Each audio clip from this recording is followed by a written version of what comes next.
ಮಧ್ಯಪ್ರಾಚ್ಯದ ಯುದ್ಧದ ಕಾರ್ಮೋಡ ಬೆಂಗಳೂರಿನಲ್ಲಿ ಅತಿ ಹೆಚ್ಚಾಗಿ ಕವಿದಿದೆ. ಆಟೋ ಚಾಲಕರಿಗೂ ಕೂಡ ಸಂಕಷ್ಟವನ್ನು ತಂದೊಡ್ಡಿದೆ. ಬರೀ ಹೋಟೆಲ್ ಅಲ್ಲ, ಬರೀ ಪಿಜಿಗಳಲ್ಲ, ಈಗ ಆಟೋ ಚಾಲಕರಿಗೂ ಕೂಡ ಸಂಕಷ್ಟ ಎದುರಾಗಿದೆ. ಬೆಂಗಳೂರಿನಲ್ಲಿ ಆಟೋ ಎಲ್ಪಿಜಿ ಗ್ಯಾಸ್ಗೆ ಇದೀಗ ಎಮರ್ಜೆನ್ಸಿ ಇದೆ. ಹೋಟೆಲ್ ಮಾಲೀಕರದು ಒಂದು ರೀತಿ ಕಷ್ಟ ಆದರೆ ಈಗ ಆಟೋವನ್ನ ಓಡಿಸ್ತಾ ಇರುವಂತಹ ಆಟೋ ರಿಕ್ಷಕರಿಗೂ ಕೂಡ ಮತ್ತೊಂದು ರೀತಿಯ ಕಷ್ಟ.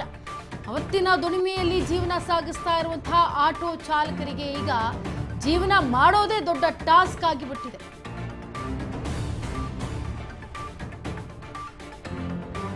ಕೆಲ ಬಂಕ್ಗಳ ಮುಂದೆ ನೋ ಸ್ಟಾಕ್ ಬೋರ್ಡ್ ಅನ್ನ ಹಾಕಲಾಗಿದೆ. ಗ್ಯಾಸ್ ಸಿಲಿಂಡರ್ ಅಭಾವದ ಜೊತೆಗೆ ದರ ಏರಿಕೆಯ ಶಾಕ್ ಆಟೋ ಚಾಲಕರಿಗೆ ಸಿಗ್ತಾ ಇರುವಂತಹ ಬಹುಮಾನ ಯುದ್ಧದ ಪರಿಣಾಮವಾಗಿ ದರ ಏರಿಕೆಯಿಂದ ಆಟೋ ಚಾಲಕರು ಕಂಗಾಲಾಗಿದ್ದಾರೆ. ಬಂಕ್ಗಳಿಗೆ ಬರ್ತಾ ಇಲ್ಲ ಪೂರ್ಣ ಪ್ರಮಾಣದ ಗ್ಯಾಸ್ ಅನ್ನೋ ಆರೋಪಗಳ ಮೇಲೆ ಈಗ ಆಟೋ ಚಾಲಕರು ಒಂದ್ ಕಡೆ ಕಂಗಾಲಾಗಿ ಹೋಗಿದ್ದಾರೆ. ನೋಡಿ, ಆಟೋ ಚಾಲಕರು ಎಷ್ಟರ ಮಟ್ಟಿಗೆ ಅಂದ್ರೆ ಅವತ್ತಿನ ದಿನ ದುಡಿದು ಅವತ್ತಿನ ದಿನ ತಿನ್ನುವಂತಹ ಆಟೋ ಚಾಲಕರ ಜೀವನ, ಅವತ್ತು ದುಡಿದ್ರೆ ಅವರ ಹೆಂಡತಿ ಮಕ್ಕಳು ಕುತ್ಕೊಂಡು ಹೊಟ್ಟೆ ತುಂಬ ಊಟ ಮಾಡುವಂಥದ್ದು. ಆದರೆ ಈಗ ದುಡಿಮೆಗೇನೋ ಹೋಗೋದಕ್ಕೆ ಆಟೋ ಎಲ್ಲ ರೆಡಿ ಇದೆ, ಜನರು ರೆಡಿ ಇದ್ದಾರೆ, ದುಡಿಮೆಗೆ ಇವರು ಕೂಡ ಹೋಗಬೇಕು. ಆದರೆ LPG ಸಿಲಿಂಡರ್ ಇಲ್ಲ, ಆಟೋಗೆ ಹಾಕಬೇಕಾಗಿರೋ ಸಿಲಿಂಡರ್ ಇಲ್ಲ. ಇನ್ನು ಕೆಲವು ಕಡೆ ಸಿಲಿಂಡರ್ ಹಾಕ್ಸೋಕೆ ಹೋದಾಗ ಅಲ್ಲಿ ನೋ ಸ್ಟಾಕ್ ಇನ್ ಅವೈಲಬಲ್ ಅನ್ನೋ ಒಂದು ಬೋರ್ಡನ್ನು ಹಾಕ್ಬಿಟ್ಟಿರ್ತಾರೆ.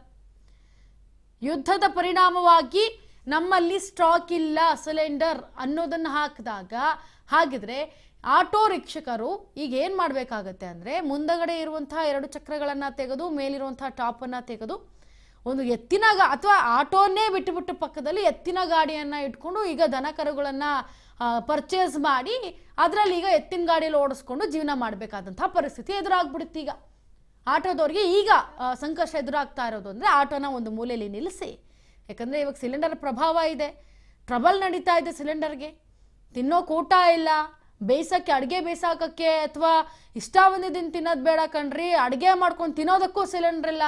ಸರ್ಕಾರ ಏನಾದರೂ ಪರ್ಯಾಯ ವ್ಯವಸ್ಥೆಯನ್ನು ತಂದುಕೊಡುತ್ತಾ?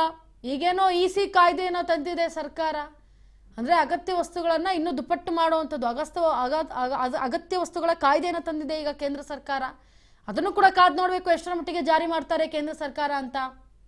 ಒಟ್ಟಿನಲ್ಲಿ ಸಿಲಿಂಡರ್ ಟ್ರಬಲ್ ಮಾತ್ರ ಆಟೋ ರಿಕ್ಷಕರು, ಹೋಟೆಲ್ ಮಾಲೀಕರು, PG ಸ್ಟೂಡೆಂಟ್ಸ್ ಯಾರೇ ಆಗಿರ್ಬೋದು ಎಲ್ಲರೂ ಕೂಡ ಈಗ ಕಂಗಾಲಾಗಿ ಹೋಗಿದ್ದಾರೆ. ಹಾಗಿದ್ರೆ ಈಗ ಆಟೋ ಚಾಲಕರು ಯಾವ ರೀತಿಯಾಗಿ ಒಂದು ಗ್ಯಾಸ್ನ ಟ್ರಬಲ್ ಮಾಡ್ತಿದ್ದಾರೆ, ಅವರ ಜೀವನವನ್ನು ಯಾವ ರೀತಿ ಫೇಸ್ ಮಾಡ್ತಿದ್ದಾರೆ, ಆಟೋ ಚಾಲಕರು ಒಂದಷ್ಟು ಜನ ಮಾತನಾಡಿದ್ದಾರೆ, ಬನ್ನಿ ನೋಡ್ಕೊಂಬರೋಣ. ನಿನ್ನೆ ಮಧ್ಯಾಹ್ನದಿಂದ ನಾನು ಅಲಿತಿದ್ದೀನಿ, ನಂಗೆ ಗ್ಯಾಸ್ ಸಿಗ್ತಿಲ್ಲ.